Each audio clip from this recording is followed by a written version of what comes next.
everyone, and welcome to the Assistant Directors Guild podcast, the very first one. This podcast is sponsored by the AD Guild's finance and pension partners, Chase DeVere, so without them this wouldn't be possible, so thank you. I'm Elle. I'm Rose, and today we will be discussing our journey into film and working as female first ADs in the industry. So let's begin. I think it's probably appropriate to kind of ask about like your first ever day on set, whether it's in the assistant director department or just like as a runner or whatever. So that would be my question for you. Let's go with our first times. Where did it all start? Yeah. Do you know what? One of my first ever days on set was with you. Yes, which is kind of two different things, I suppose, because you lived a double life pre-AD team. I did. I also worked as an actor. Before segueing accidentally into this you career. Still also do. I still also do a bit. Which But is awesome. The first time that I met Elle was on set for a music video that I was in for quite a good band. I think a good band, for sure. I would still go. I saw them play at Glastonbury, actually, a couple of years ago. Did you? I'm in your video. Did you get backstage? But yeah, the premise of... Well, you can explain. Do you know what? I think you probably remember it a lot better than me, but all I have in my mind is loads of puppeteers, a sofa that could talk, and you in your knickknacks being dragged along the floor by like a possessed being, which I think is quite a good formative like moment of building a friendship. Yeah, because you really were down in your vulnerable bare bones. Yeah, and so you were like the main character in this music video, and I was obviously ADing it, and I think it was a pretty brutal day from what I remember. So maybe we trauma bonded on that one. Yes, it's quite funny thinking back. I had no idea really what your role was. Yeah, sure. To be honest, at that point, I had done some work on set, but obviously you were sort of the voice on set on the day, and it was quite... all jokes aside, quite an exposing experience as an actor. I can imagine. Quite a surreal sort of tone of music video. Tiny room, just all shooting in one tiny room of this house, right? In the front room that'd been redressed as a bedroom. Puppeteers, all like so many people in this space. But I really remember that you stood out as being a very calming presence, and actually was really thankful that you were a woman, because it was quite a lot of kissing. There was a bit of there smooching. wasn't an intimacy coordinator on that job. There wasn't. Which I is think quite this was key. like kind of pre-intimacy coordinators being like a full-blown on pretty much any type of kind of interaction. Male director, male DP, male co-actor, a male Most puppeteer. of the male team, for sure. And then to sort of be in that position as an actor, which, with a female voice on set was pretty comforting, I think. And that was before I even knew what that job was, or True. that I would be sat here with you right now. But so that was our first kind of meeting moment, which was great. Then fast forward some time. A little cheeky Instagram DM later. Yeah, Elle put a call out on Instagram asking to build her team, I think, of female runners. Quite possibly. Time. And so I responded to that, having met you on this shoot, and turned up to my first day on set. It was a short narrative film in a house again. God, shooting in houses. That's we can talk about that later, but that's the next absolute episode. Hell. The chaos of that, just being in a tiny space. Anyway, so I arrived not really knowing, again, what all of these roles on set were, and was asked to set up the radios, which I had no clue how to do. Did you know what a radio was? Yeah. Yeah, but I only ever heard of them as like walkie-talkies. So then when it came out, I mean, there's all the radio lingo and all of that jazz. But I remember having to hand them out and like this huge list of like LX for lighting and all this stuff, and not knowing who anyone was, hiding in the toilet, Googling, how do I set up a radio? Frantically voice noting my friend. Do you know what? I would have had no idea. You hid that quite well. Thank so you. Game face. Like, yeah. Maybe that was the first iteration of poker face, fake it till you make it vibes, which gets you a long way in the industry, I would say. Yeah. Putting on a brave face. Well, I think you did amazing on that job, Thank to be you. honest, and that's why we obviously worked together ever since, and now you're off doing your own thing, which is quite sad, but sometimes we have little interactions if we're doing a stills and emotions set or something like that. We'll try and keep the band back together. That was nice to get to work alongside each other. But yeah, so I had quite a rapid, unexpected journey into being a first AD, whereas you, tell us about your humble beginnings. My humble beginnings was that I never knew anyone in the film industry, so it seemed like this kind of mystical place like Disneyland. That obviously I went to Disneyland Paris, never went to the shiny one, but where it felt really far away. And so what I did was go to this floor runners boot camp that a first AD called Dan Gebling used to put on. I don't know if he does it anymore. It feels like it was quite a lot of work. So. But it was the first time that I ever understood like what the general mechanics were of a film set. How long was the? It's one day. So you just swoop in. You do learn how to do radios, and you do learn how to put up an easy up, and it's the really like simple things we take for granted now. But in that environment, like I had absolutely no clue. So I did that, and there was loads of us there, all learning how to be the best runner, the most brilliant, bestest runner the world has ever seen.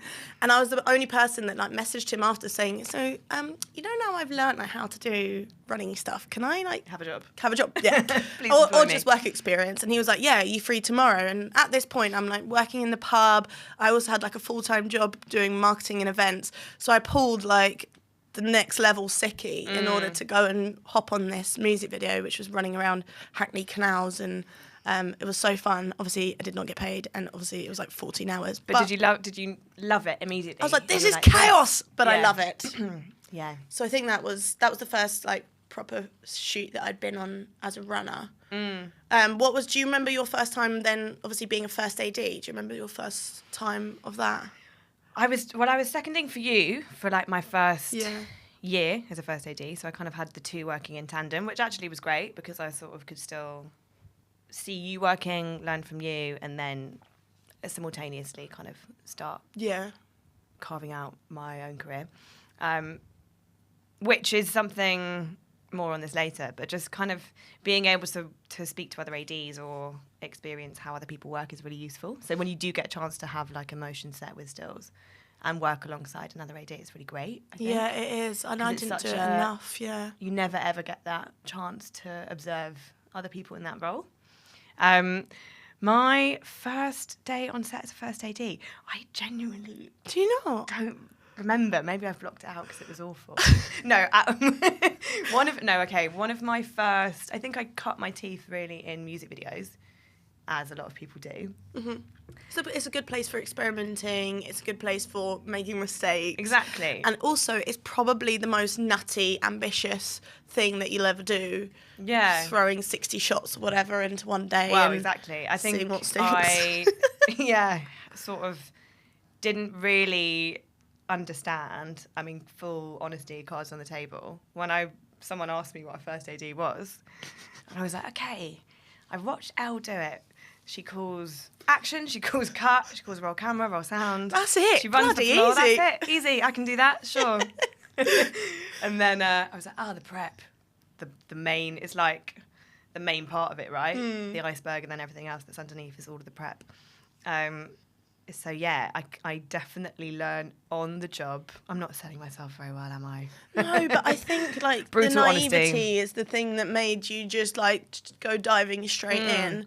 And obviously my, building up your confidence. Making you believe in yourself and, all of that stuff. But I remember it just being kind of like quite a chaotic music video, far too many shots. Vowed never to schedule more than 40 shots in a day. Oh, look at you now. Here we are. Doing exactly the same thing. No. And I think we ended in a field. It was actually with one of the female DPs that I now work with regularly. That was our first job together. That's cool. Ended in a field. The sun went down very quickly, and then everyone was packing down in the dark, and it was quite stressful. I always have the like post shoot where it all just like everyone's the climax, and then I'm immediately so exhausted because you're like carrying the entire energy of the day. And I consider myself like a little Duracell battery, so I'm like 100% all day, and then after I'm like, if I do not get in my car and drive home, I would literally just sit here and cry. So yeah.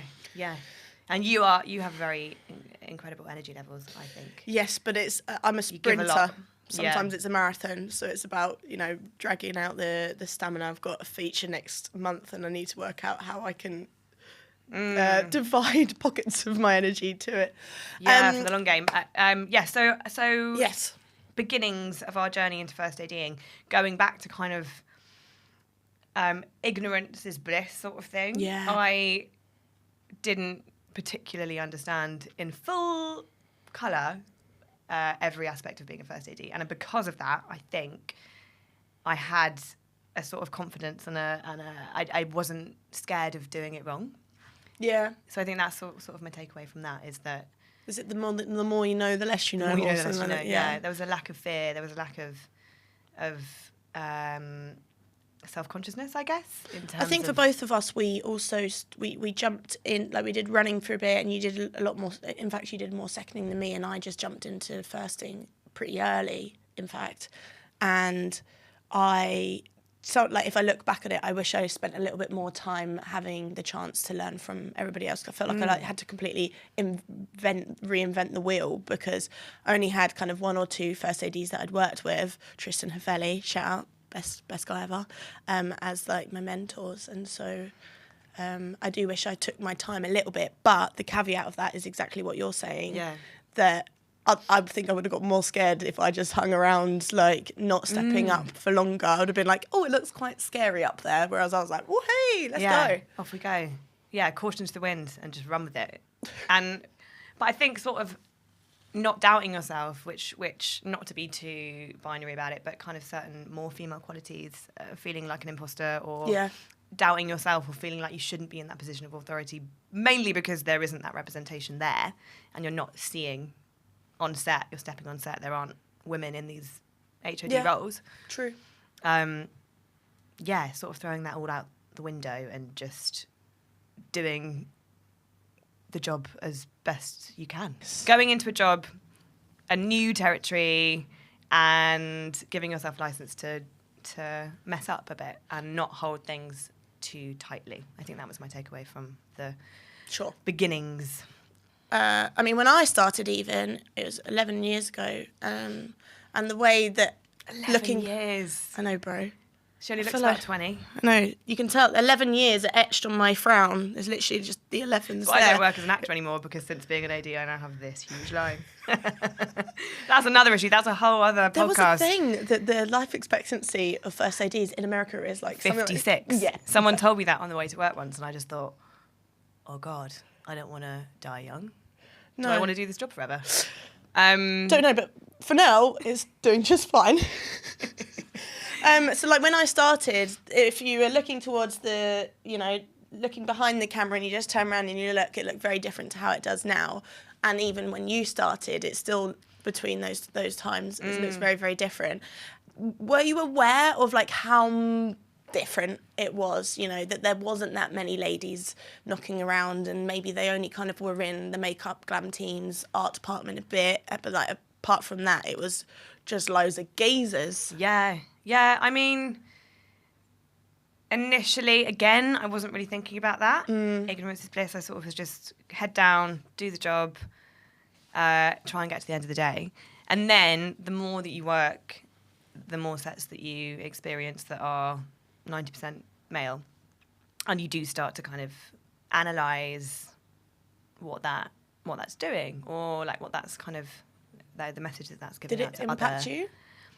I definitely had a couple of experiences early on. I think we've had a very similar one where it was maybe the first commercial that I ever did, and I turned up to the tech recce, and there was like quite an old geezer in the lighting department.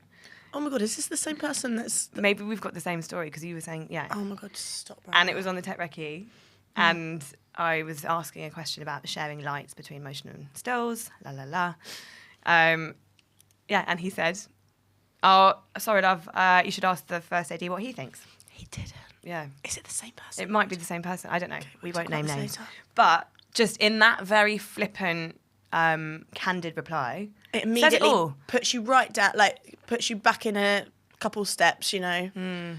How did that make you feel? Yeah, I was like, well, I am actually the first AD, so you can tell me, please. Thank you very much. If it's the same person that we're talking about, I got screamed at in front of all of the crew that the runners hadn't set up the coffee yet. On set and publicly by this person. And I just said, this is not something that needs to be discussed in a public forum. We went outside the front door and he continued to like scream. And at the time I was obviously like, what the hell? Like this obviously we learn how to deal with like conflict resolution, and to deal with like that over like a cup of coffee was quite something that really took me aback. And only when I look back at it now, I'm like, would you have done that if I was your peer? Would you have addressed it in that way? And I don't know the answer to that because I'm obviously not. Etiquette does seem to fly out of the window on set, for better or for worse, right? Yeah, but I thought, is it because I'm a lady? Is it because I was young? And in answer to like my question earlier, I think I was more worried about how young I was starting over being a lady. So I had like two double punches to the gut that I was like 19 years old, calling myself a first AD. I mean, what on earth that was I is thinking? Incredibly young. And telling 60-year-olds like matey that we will not name, what to do. And I think I was more like hyper aware of that, so I spent more time like kudos to you though for kind of like, having the confidence to do that at that age. Where do you think that came from? And again, were you aware of the lack of representation of women in these roles when you first started, or again were you just thinking about I think I was more hyper aware of the age thing, so I really felt like, I shouldn't be here, so I need to really prove myself. I often would get kind of female teams as much as possible, and that's why we have you and loads of other lovely ladies that work with us. So I think I just was creating doing what I could control in my environment to have more female voices and things. But yeah, I was more worried. I was just like a little baby.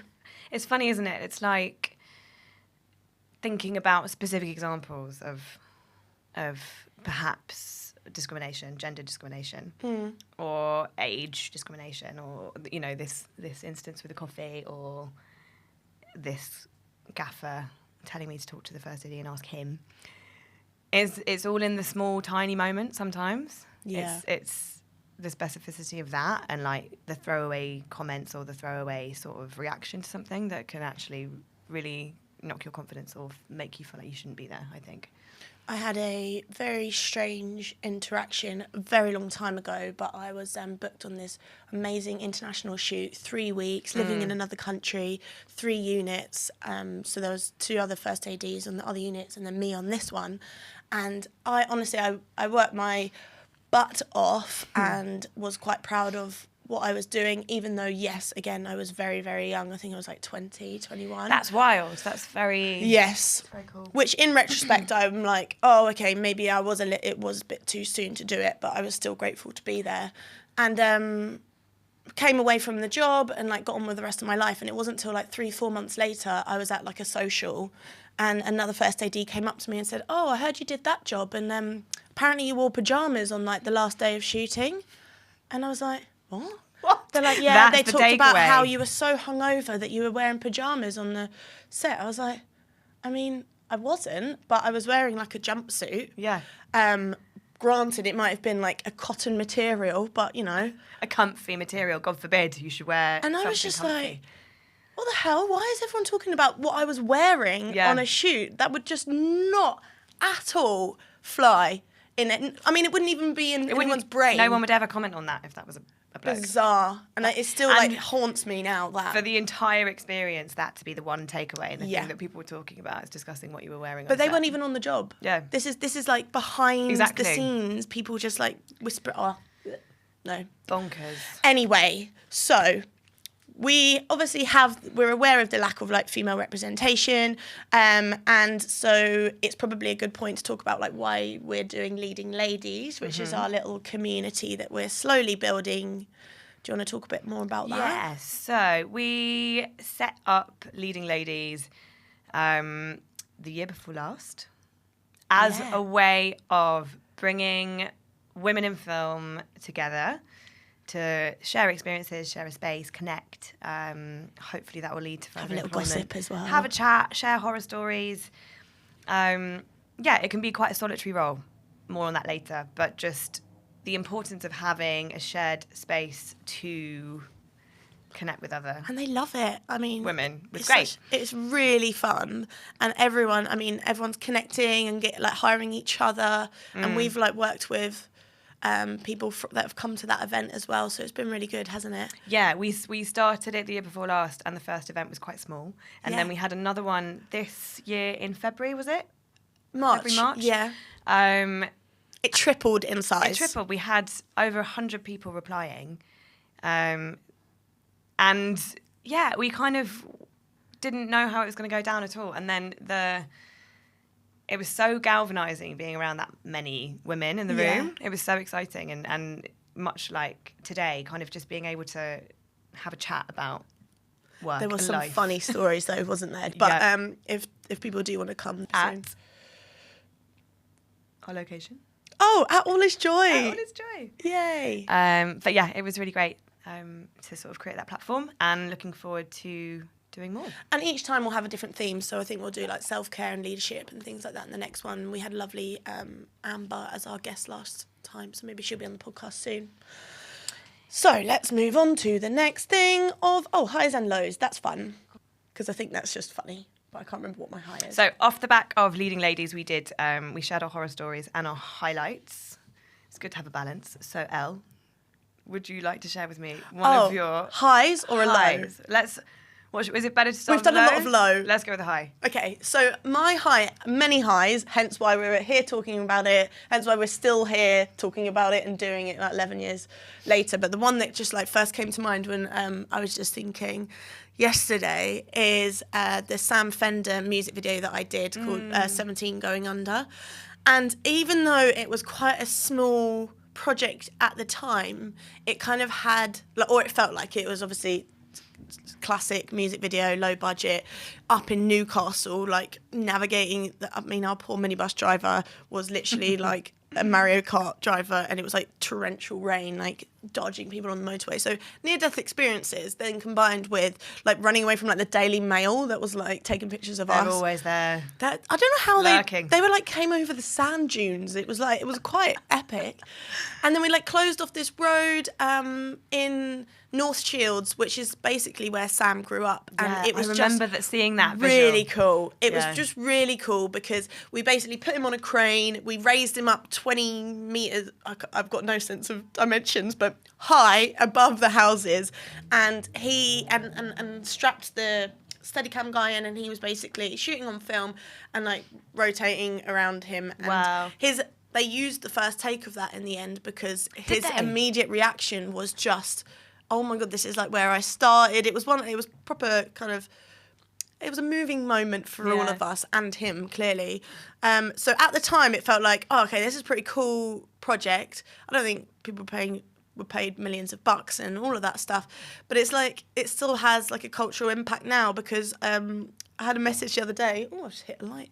Had a message the other day saying it's in the media studies syllabus for A-level media studies in the UK, and they study the kind of, what was it, mise en scene and all of the mise en scène of the video. So it's pretty cool. Cool. That's a really amazing experience. It was cool. It was just what we make matters. Yeah, I remember the producer on that actually talking to me about working with you. Maybe that was one of the first jobs that you'd done together, and maybe he was seeing Elle locking off a whole street, megaphone, high vis. I know, that's pretty cool. Badass. Did he say that? Yeah. Bless. What was your high? What's a high for you? A high. So actually this year I've got to work with quite a lot of amazing female You've done some very artists. shiny things. I had quite a nice run of working with Georgia Smith, Haim, and then the Sugar Babes. Sorry, let me just get those names for you. So they were back to back. Awesome. And for Sugar Babes in particular, they're also just great. They're so cool. Are they as cool as we thought they were in the 2000s? They're just great. They're so lovely, so up for anything. Had them on the back of a lorry. In there, I was like, are they wearing massive heels? Cool. And we got to a sunset shot, beautiful sunset over the Thames, glistening lights of London. Was it an all-female crew? Yeah. The whole thing? It was female AD, female director, female DP, female choreo, female art, and female producer. Pretty cool. So all of us, all the leading ladies were strutting across the grounds at sunset next to the river. It was like a kind of empty car park space. And I had quite a pinch me moment where I just looked around and felt really proud. Oh, and you said like the sun was setting and it felt like you were in the music video. It felt like I was in the music video. Moment. It was really cool. Really cool. And just, I think, kind of looking around and seeing other people notice that as well. You know, like, this is quite rare. This is quite a special thing. And just feeling quite empowered in that. Do you think the girls, the babes? I think so. Yeah, because they were posting online after and just saying, kind of on set, everyone was really hyping them up and sort of, you know, it just felt different. I think that's our superpower there, isn't it? We're the professional cheerleaders in that situation if they feel safe as well.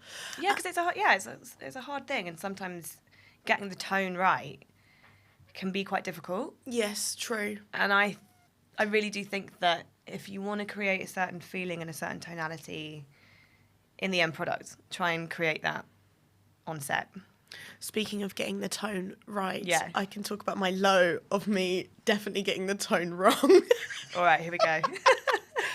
So I got fired when I was second ADing, which is only... I mean, I don't actually know if it counts as being fired if I carried on being paid for the week. They just didn't want me there, which is... But you got paid for the whole week? Yeah. Dreamy. I'd love to get fired more often then. I honestly painted my whole bedroom that week, and I was like, painting it like, ka-ching, ka-ching, It's like unexpected free time. Yeah. Yes, it was, I mean, quite damaging for the ego and my pride, but I can totally see how that happened now.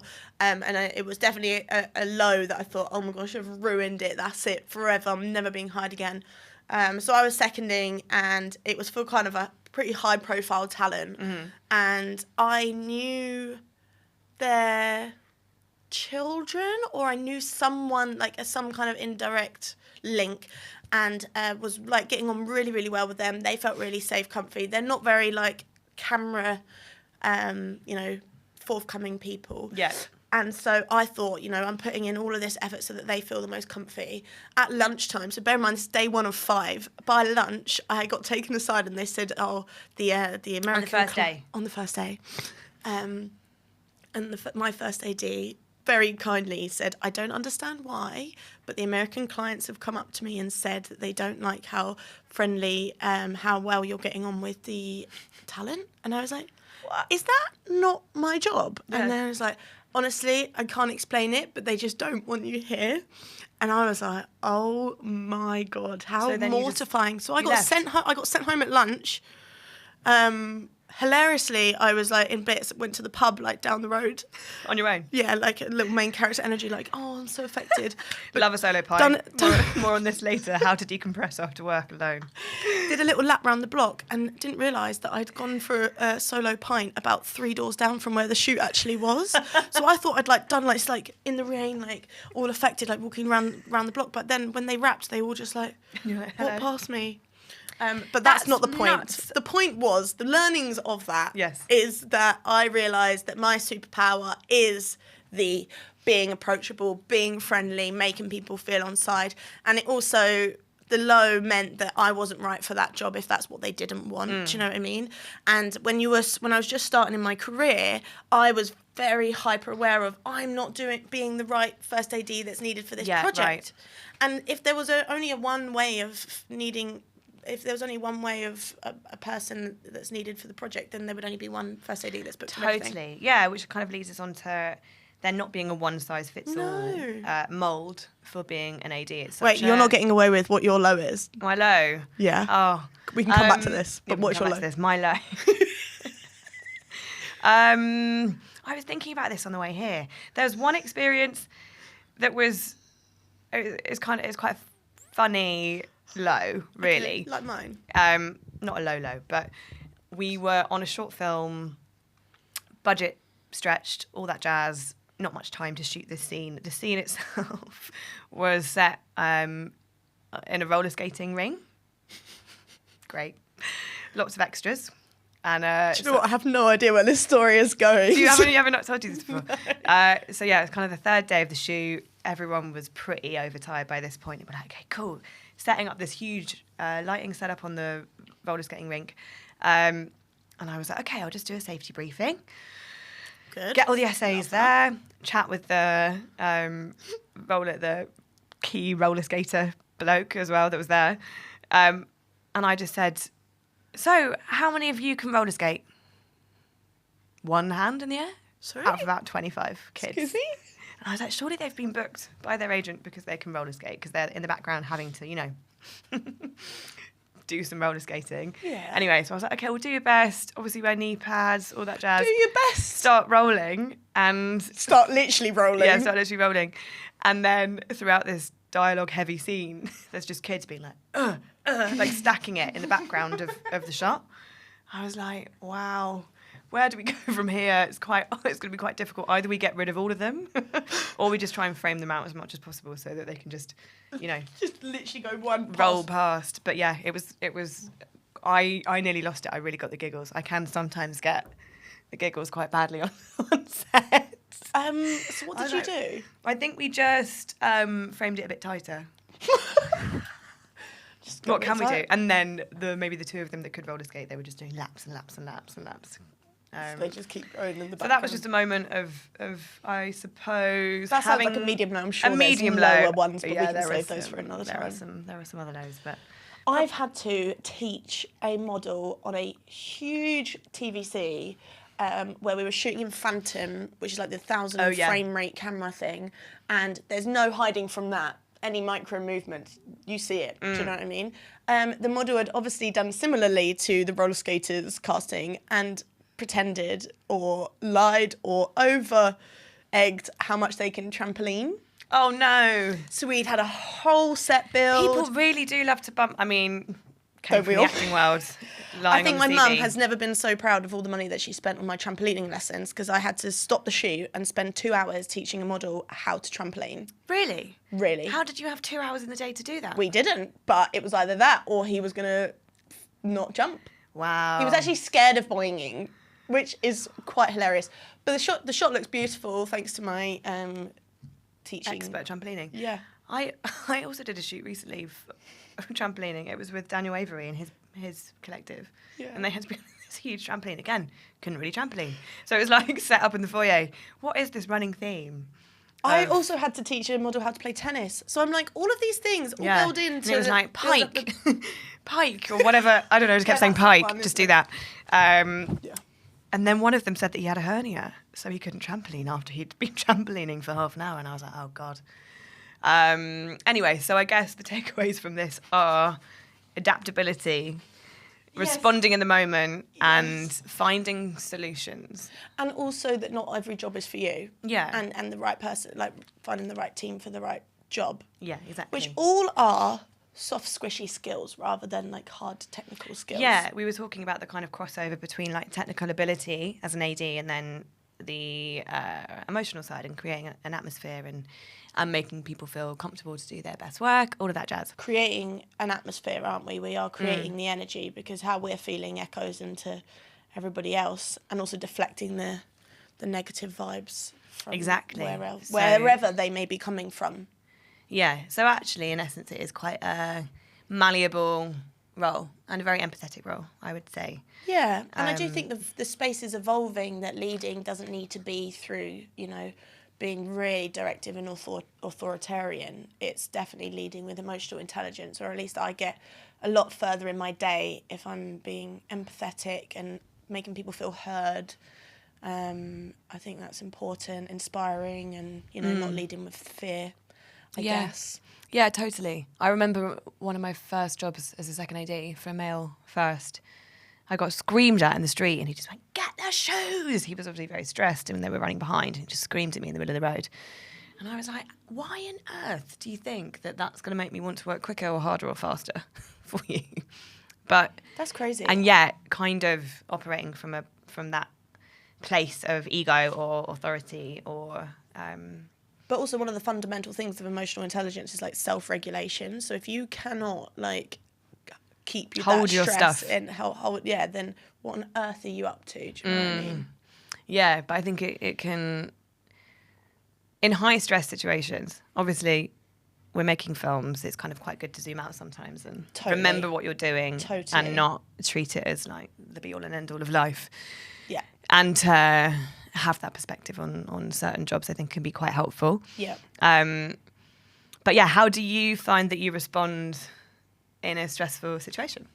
What's your kind of I think I have got a little flashback of you ringing me for some advice. I do send you quite a lot of voice notes venting. Yes, but I'm more than happy for that to come my way. But I mean, firstly, I don't kind of worry about things that I can't control. So I can only, I focus on what is changeable, what can change, rather than what's already happened or what's like happening. I think sometimes you just need to take a beat, and that kind of 2 minutes just to like recalibrate could be really crucial, just to make sure you're making the right calls. Yep. And then I always think about pivoting and just keep maintaining momentum. And I think momentum is really important to make sure the flow of the set's happening. Totally. So if there's a whole thing happening over here, it's like, okay, well, what can we be shooting over there? Or is there something that can be happening at the same time? Because as soon as something goes stagnant and decisions aren't being made, I think that can be detrimental to the whole day. What do you think? Yeah, totally. It's a really fine balance, isn't it, between having enough momentum and enough energy and enough pace and a slight time pressure in order to kind of galvanise that, but also having enough room in the schedule and in the day to be able to experiment and to be able to play and find moments of joy. And I actually think that find moments of joy is totally relevant. Otherwise, why are you doing it? We're also making entertainment most of the time, so like it should be fun. And if I've had a whole day on set and I've come home and I've realised I haven't laughed once, I feel quite sad about that. Yeah. Like you have to be in such a relaxed such what? You have to be in such a relaxed state of being to be able to laugh, right, and access humour. And I really feel comfortable. If you have that companionship, camaraderie between the crew, then you can get through most things, I would say. So that's quite key. Obviously, you've worked on such a broad range of projects. Do you ever feel like sometimes you may have just been hired because you're the token woman? Definitely. On set? When International Women's Day comes round, my God, my email diary is popping off. And I think, what on earth's going on? Where have you lot been the rest of the year? Why are we just kind of bringing it out now? So that is definitely happened. But what I can say is when it has happened, it has brought a value. Yeah. There's a reason. And it's been great. And so there are some jobs I definitely think, especially if you're working with young girls or children or, sensitive things, there is definitely a space for it being specifically going, it would be good to have someone that is good at that. And a lot of the time that could well be a lady. What do you think? Yeah, I think I questioned it quite a lot when post-lockdown, when there was a big surge in work. Yeah. And there weren't that many women in that role. It was kind of a combination, right, of thinking, great, there's a gap in the market. There's less people. I can fill that. There was though, but how many times is it like, we've asked Rose or we've asked Clara, or it's like there's literally 4 female first ADs that I know are they are in the email list. Yeah. Which feels quite strange. Yeah. Yeah, I wonder how much, I don't know, how things are changing currently and how things have changed since lockdown, maybe. I think there's value in it because it helps, bring in more ladies into the industry. So I do feel like there is a need for making that conscious decision, or at least going, let's try and be open to, a lot more people from different backgrounds. And do you know what? Even if it is a tick box exercise of getting more women on set to enhance that demographic, it wouldn't continue to happen unless those women did a good job, Exactly. So it's sort of 2 things. Maybe the foot into the industry, the leg up is to fill that gap. Yeah. And people feel good about hiring a woman in that role. Yeah. But let them feel good. At the end of the day, it wouldn't continue. It wouldn't continue, and you wouldn't continue to be employed if you hadn't then done that job to the, to the standard that a man would. I also think that that's why another reason why we started the Leading Ladies thing is to empower ladies to have the confidence that they can actually do it, and they aren't just being, brought in as the tick box. Because once you are there, you are doing that role, so you need to own it and to bring the best version that you can of you. Yeah, exactly. I think when you're there, when you're going, try and push all of that out of your mind as best as possible, and just I am seeing a lot more women in the AD department as of late, and so clearly that's doing the thing that it's been set out to do.